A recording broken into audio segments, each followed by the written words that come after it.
Hello there and welcome to this new video. It's Derek, your online English teacher with Scottish.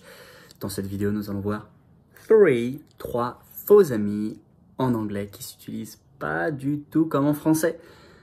Et c'est possible que tu te dises, je connais plein de mots en anglais parce que c'est vrai, notre langue française a emprunté beaucoup de mots anglais. Pourtant, si jamais on fait le chemin inverse en langue anglaise, c'est souvent des autres significations. Et ce qu'on va voir aujourd'hui avec 3 mots. Mais avant ça, like, comment, subscribe, tu peux aimer cette vidéo. Tu peux commenter, partager, et tout cela tout simplement pour nous permettre de rayonner davantage et de permettre à un maximum de personnes d'apprendre la langue de Shakespeare.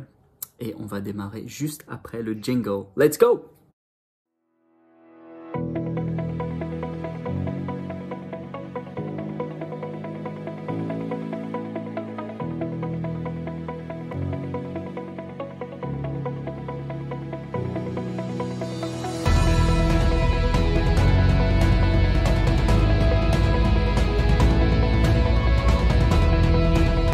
Alors oui, les faux amis sont un réel souci en langue anglaise-française parce qu'ils sont traîtres. En fait, c'est faux amis, c'est un peu des troubles faits.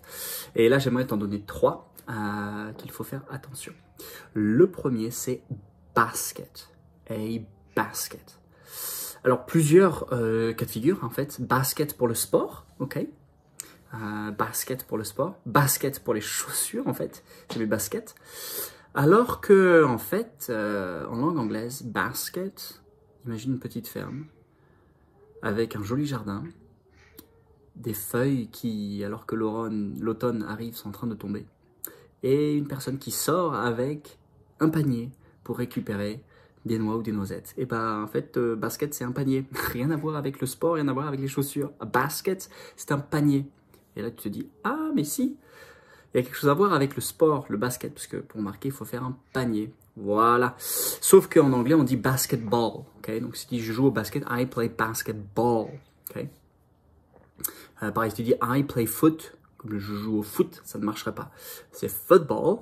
Alors, en Angleterre, au Royaume-Uni, sur les pays européens, football, c'est le foot. Aux États-Unis, le football, c'est le football américain. Donc, il faut dire soccer. On s'éloigne de notre sujet de basket, mais c'est un petit rappel culturel assez important. Donc, basket, c'est pas des baskets, c'est pas le sport, c'est un panier. Okay. Number 2, le deuxième, c'est jogging. Okay. Jogging.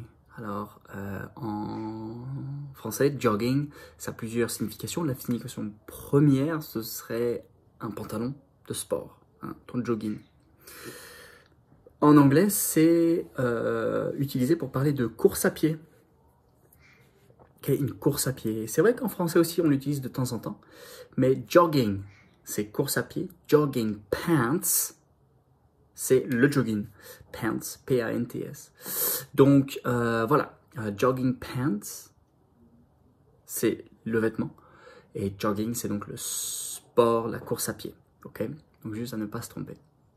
Et troisièmement, la troisième option, le troisième faux ami, c'est actually. Actually, en France, on pourrait dire ah oui, mais actually, c'est actuellement en fait, parce que c'est quasiment, alors c'est un faux ami quasiment synonyme. Actuellement, qui veut dire en ce moment. Actuellement, je vous parle. En ce moment, je suis en train de vous parler. Et actually, en anglais, ça veut dire en fait. Actually, he is not happy. Vraisemblablement, il n'est pas content. Donc, c'est pas du tout la même signification qu'en langue anglaise. Donc, voilà les 3 faux amis, basket, jogging and actually, actuellement, que j'espère vont t'aider à situer comme il se doit, où il se faut, ces mots.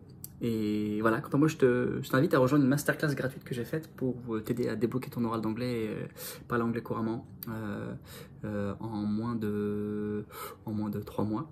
Et je vais bien sûr te retrouver la semaine prochaine pour une nouvelle vidéo. I'll speak to you very, very, very soon.